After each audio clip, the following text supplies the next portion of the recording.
Who wants to get a game? Kevin, have you met my grandmama? He was one of the most dominant college players of all time, as his exciting and rare brand of basketball fit perfectly with the UNLV teams of the early 90s.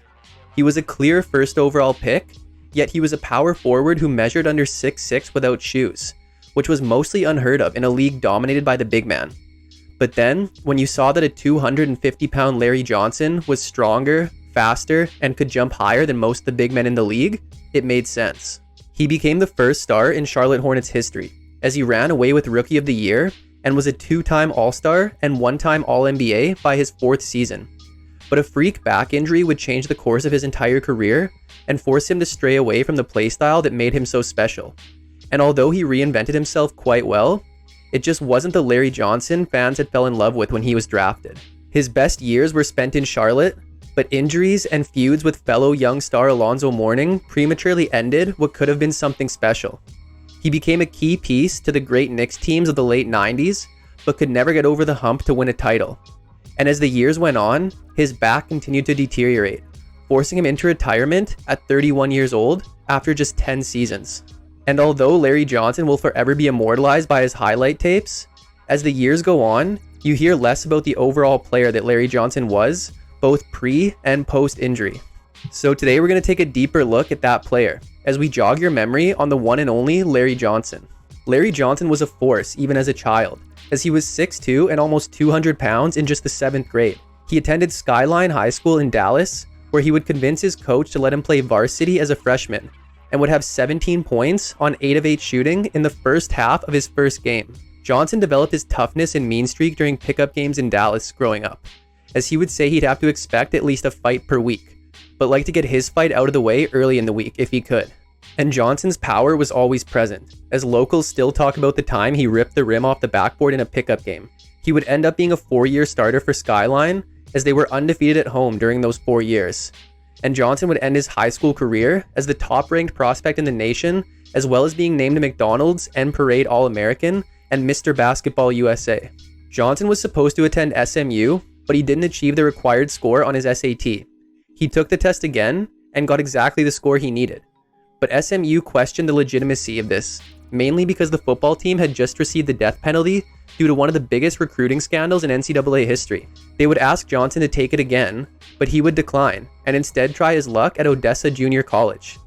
And his JUCO career would go as expected, as he would average 22 points as a freshman and 29 as a sophomore, as he was the back-to-back junior college player of the year.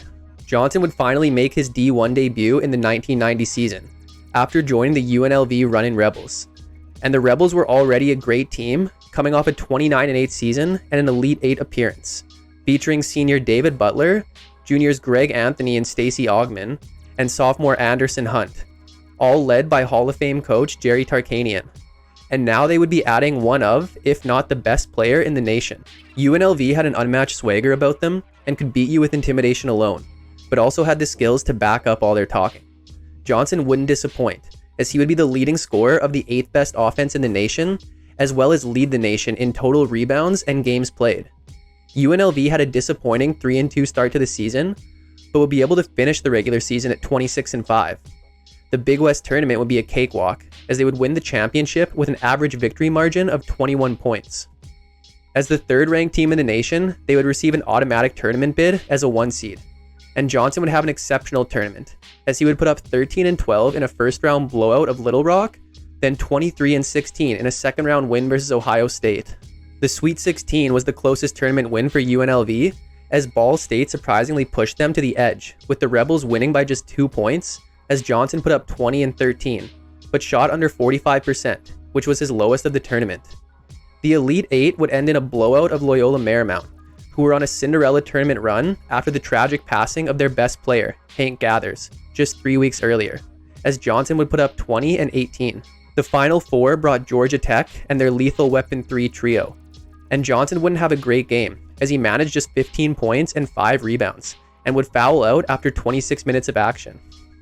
But the rest of the team stepped up, as UNLV advanced the championship game versus Christian Laettner and Duke. But this would not be much of a game, as the Rebels would go wild in the second half and when it was all said and done, be national champions after scoring 103 points and winning by 30, as Johnson would drop 22 and 11 in the final, capping off a tournament in which he averaged over 60% shooting. And for his first season with UNLV, Johnson put up about 20.5 points, 11.5 rebounds, and 2 assists per game, as he would be named Conference Player of the Year, as well as a first-team All-Conference selection, while also being a consensus first-team All-American. What's more impressive about this title run is that UNLV was wrapping up a long-standing court case regarding recruitment violations and misconduct dating all the way back to 1977. And just prior to the 91 season, they would come to an agreement that they would be allowed to defend their title in 91, but be banned from the postseason, as well as receive no televised games the following season. Although Johnson, Anthony, and Augmon were all surefire first-round picks, they decided to run it back as seniors to defend their title. And the team would also add George Ackles, which resulted in an incredible 91 season for UNLV. Johnson again led the team in scoring and rebounding as one of 4 starters to average double figures on the 4th-ranked offense in the nation. UNLV destroyed anyone in their path, en route to a 27-0 regular season record, where their average margin of victory was 26.7 points. They would win every game by double figures except for one, which was an incredible matchup of the top 2 teams in the nation on February 10th, 1991, when UNLV beat Arkansas 112-105.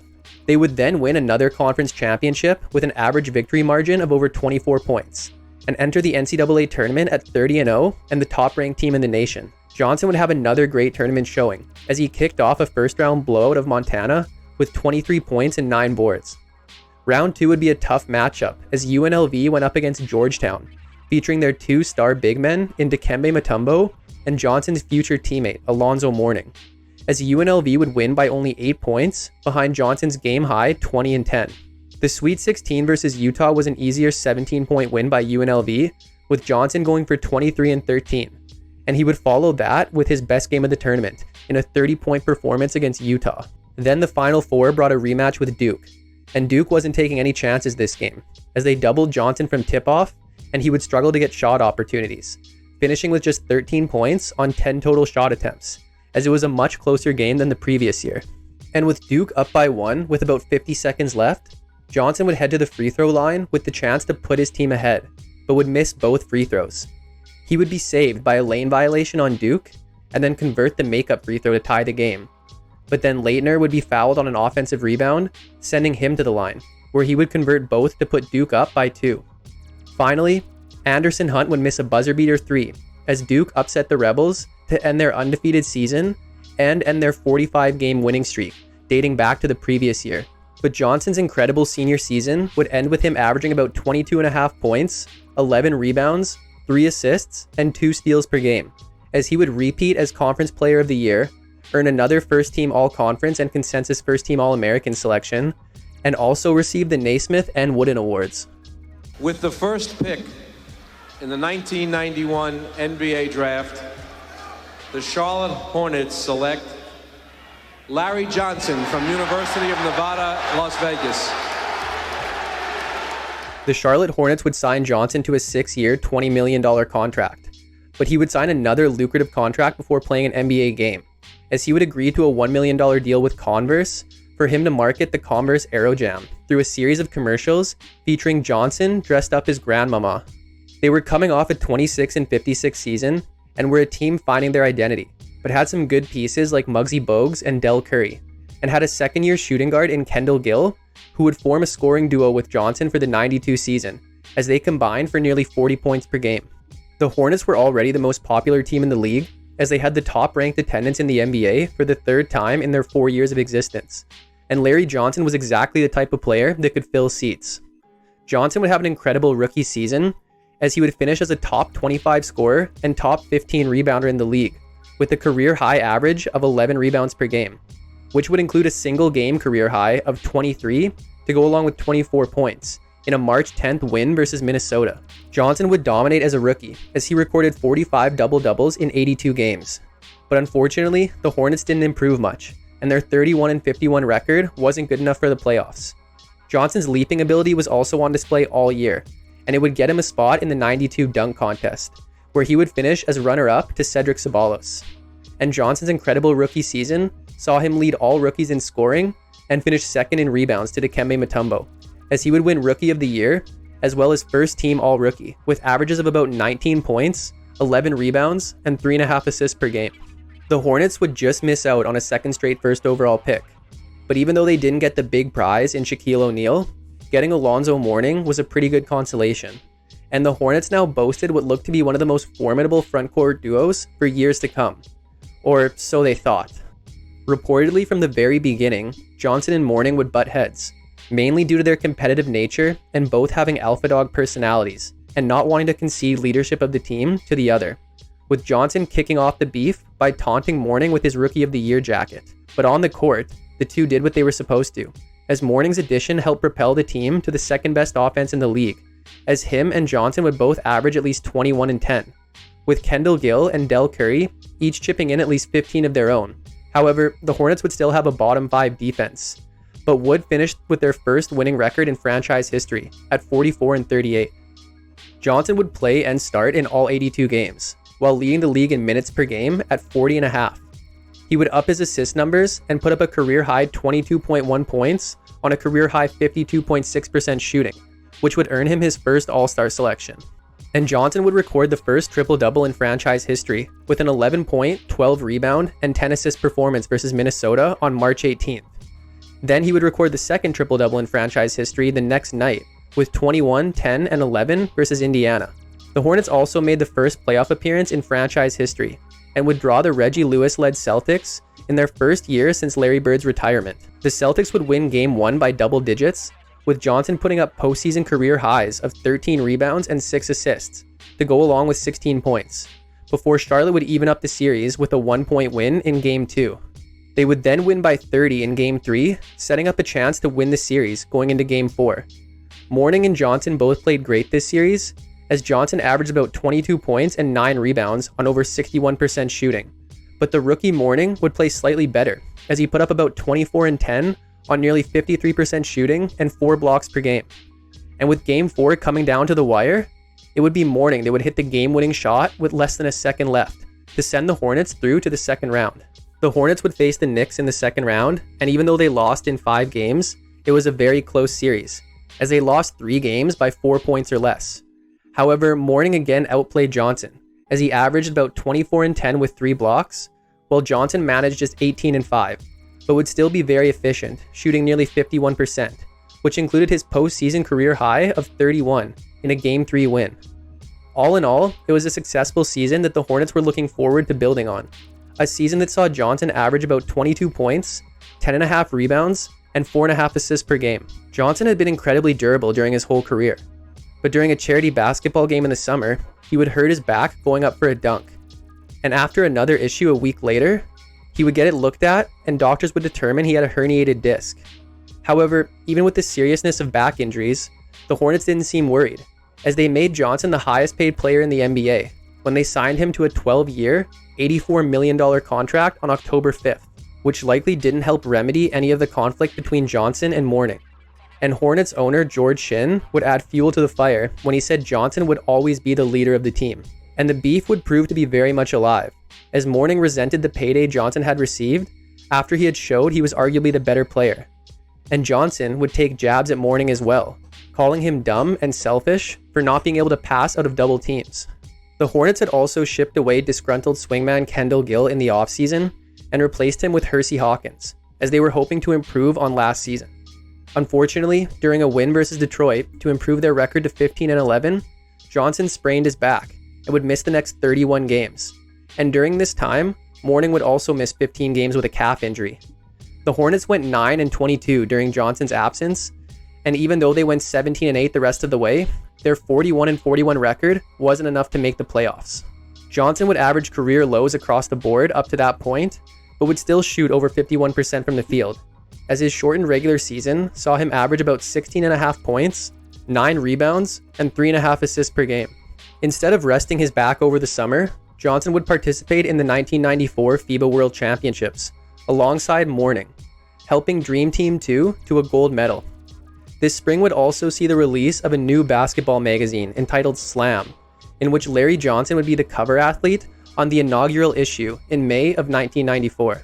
The 95 season saw a different Larry Johnson, Although he was healthy and played 81 games, he had to change his playstyle, as at just 24, his ailing back, which affected the strength of his right leg, had stolen a lot of his athleticism.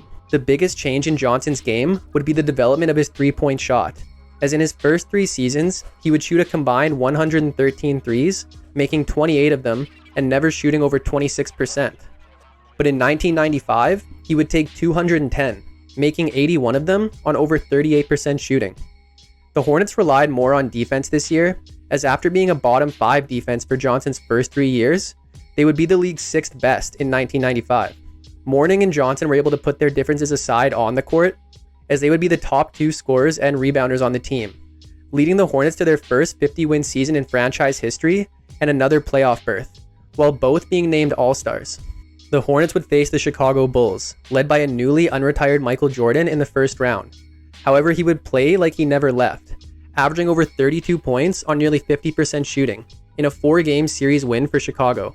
Mourning and Johnson would lead the team as usual, but once again, Mourning averaged more points and rebounds, and was a much better defensive presence with over 3 blocks per game.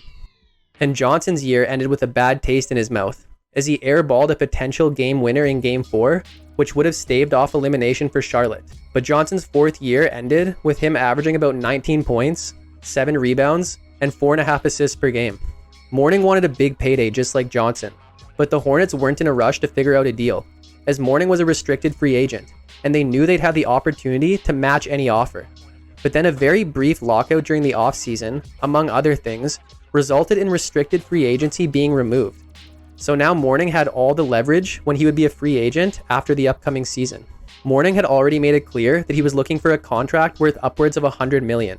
And after he rejected Charlotte's offer of 7 years at $11.2 million annually, they realized they weren't going to come to an agreement, but didn't want to lose him for nothing.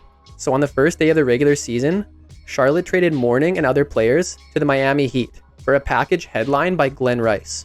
The Hornets were a much different team in 1996. Muggsy Bogues would play in only 6 games due to injury, and Gill would return to Charlotte as he was swapped for Hawkins. But Gill would only play in 36 games before being included in a trade to New Jersey, which landed the Hornets' former All-Star Kenny Anderson. So the 2 constants were Rice and Johnson, and they did well, each playing in at least 79 games and averaging over 20 points, with Johnson tying for the team lead in rebounds and shooting over 36% from 3. But the injuries and roster instability left the Hornets finishing at 500 and missing the playoffs. Johnson would have a couple high points this year, as he had a career-high 44 points in a November 22nd loss to Boston, as well as a career-high 14 assists in a March 19th win versus Indiana. And for the regular season, Johnson would average about 20.5 points, 8.5 rebounds, and 4.5 assists per game. After this unsuccessful season, Johnson was reportedly frustrated with the team for not doing what it took to keep their 50-win team intact, and Charlotte was also reportedly open to dealing Johnson and his large contract. The Hornets had a difficult time trading Johnson, as he had a 15% trade kicker in his contract, which he would only waive if he were traded to his hometown Mavericks, who had no interest in acquiring him. So after some compromise, the Hornets' upper management and Johnson were able to agree to a deal that sent him to New York for Anthony Mason. The Knicks were a new-look team going into 97, as their starting lineup had 3 new players in Johnson, along with free agent acquisitions like 4th-year shooting guard Allan Houston and 3rd-year point guard Chris Childs. Johnson's toughness and grit made him a good fit in New York, but it would remain to be seen if he would be okay with taking on a lesser role after feuding with Mourning and Charlotte over their roles. Johnson would play and start in 76 games this year, but would now be shifted from his usual power forward to small forward, to which Johnson would say the biggest challenge he'd now have to face would be playing defense on the perimeter. Johnson didn't appear to be bothered by not being the leader of the team, as Patrick Ewing had cemented that role for years. But Johnson was being criticized for his ability to gel with Patrick Ewing and be comfortable on the court, with part of this stemming from the fact that Johnson's production had dipped significantly from his time in Charlotte.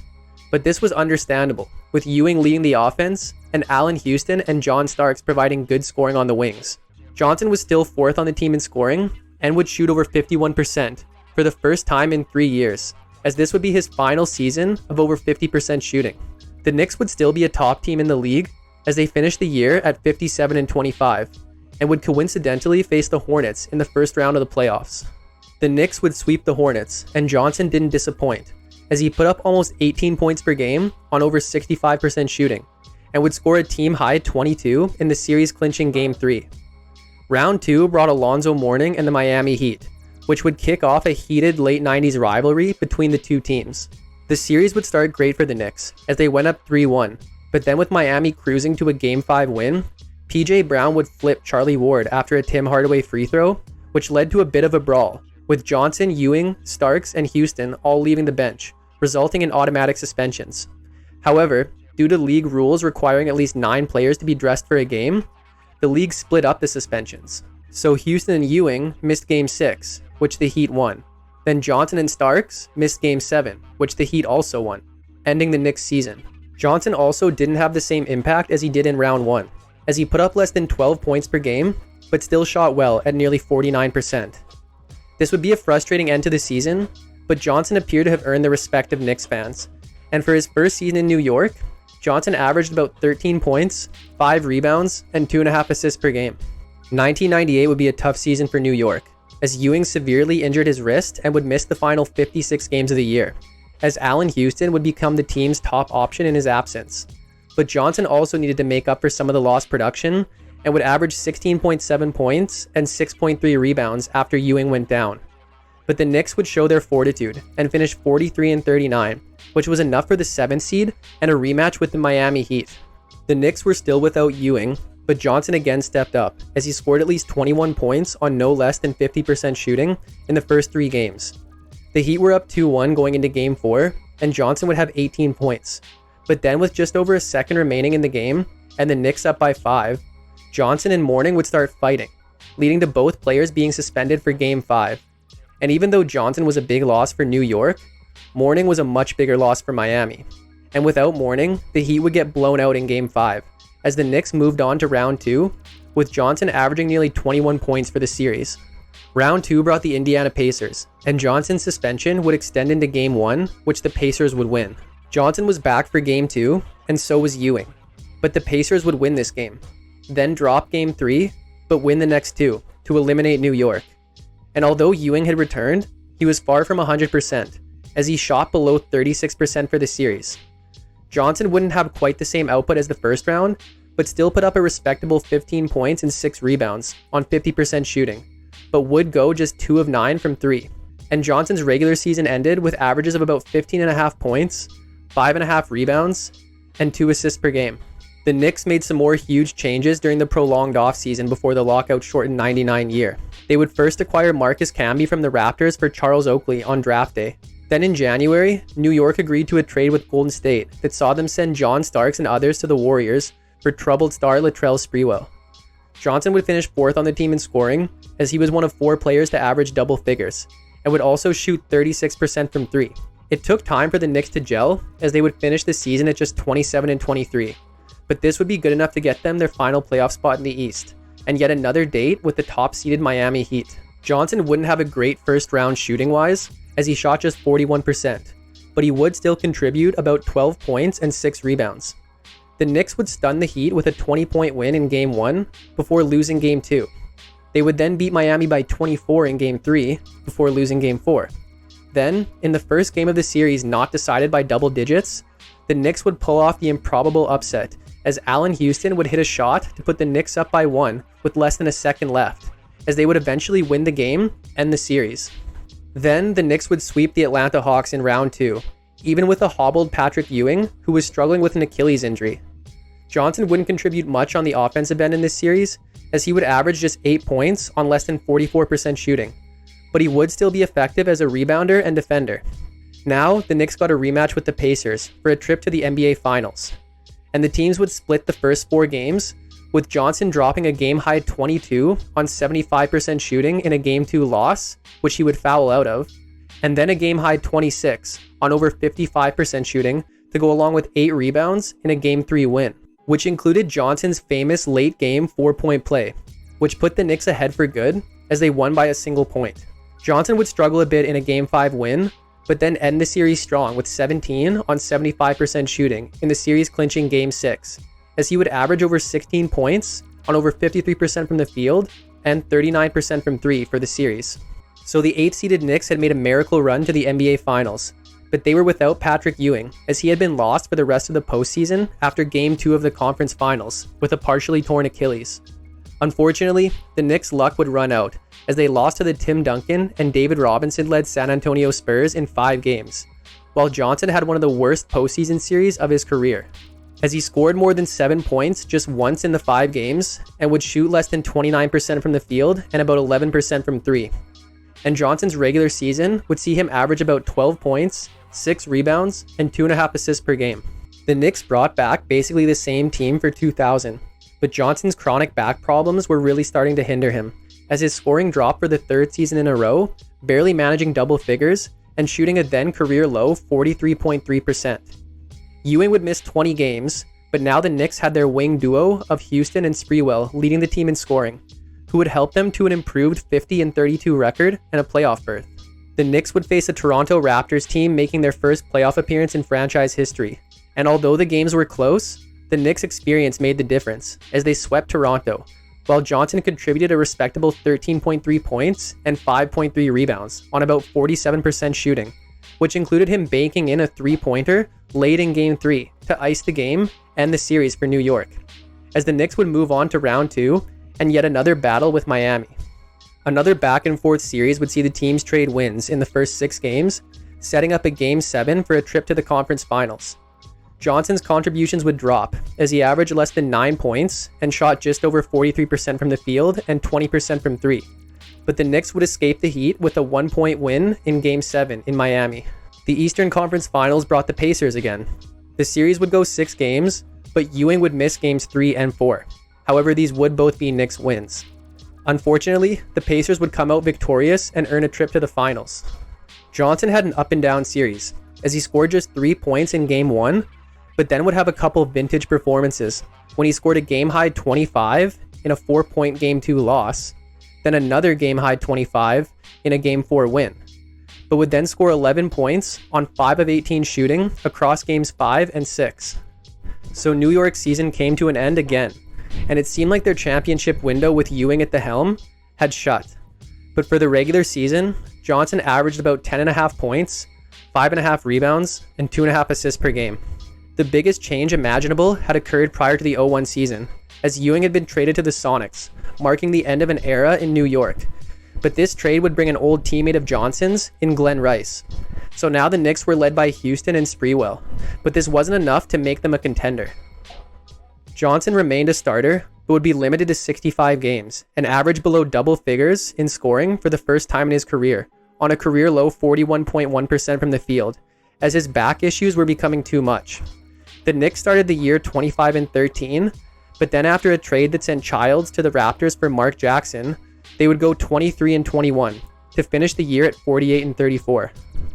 Johnson's back kept him out of the final 6 games of the regular season and then the entire postseason, as the Raptors got their revenge and beat the Knicks in 5 in round 1. And for the regular season, Johnson averaged just under 10 points, 5.5 rebounds, and 2 assists per game. And Johnson would retire right before the 0-2 season, as his chronic back problems would end his career prematurely after just 10 years. And 10 seasons is nothing to sneeze at, but you knew what Johnson could have been after watching him in college and his first couple years in the league. So seeing his career come to an end at 31 years old as a once ferocious dunker who now couldn't even do a rim grazer without discomfort was tough. But his impact on the game was undeniable, as he was more than just a great player when he came into the league, but also somewhat of a cultural icon and trailblazer. With shoes on, he was 6'7", but in socks, he was more like 6'5.5". Yet his ridiculous strength allowed him to bang down low with some of the most imposing players in the game and often overpower them. And the speed and athleticism that he first possessed put the big men that had to guard him at his mercy. He gave Charlotte their first true franchise player, and although it didn't go as planned, one of the most iconic teams of all time, along with Alonzo Mourning and others. Then when it was unsure how he'd fare as a role player in New York, he proved to be a perfect fit, as he helped the Knicks to some of the most successful yet unexpected seasons in the late 90s. And his availability still needs to be recognized, as even with chronic back problems nearly his whole career, he played less than 70 games only twice, not including the lockout, further speaking to his toughness and discipline. And at the end of the day, Larry Johnson was a one-of-a-kind player who doesn't come around often, so one can only appreciate all the good memories he provided. But that's it for today's episode. Hope you enjoyed it, and make sure to subscribe for more episodes like this one. If you liked it, here's a couple episodes that might also be up your alley, like this one on his Hornets teammate, or this one on his Knicks teammate. Thanks for watching, and see you next time.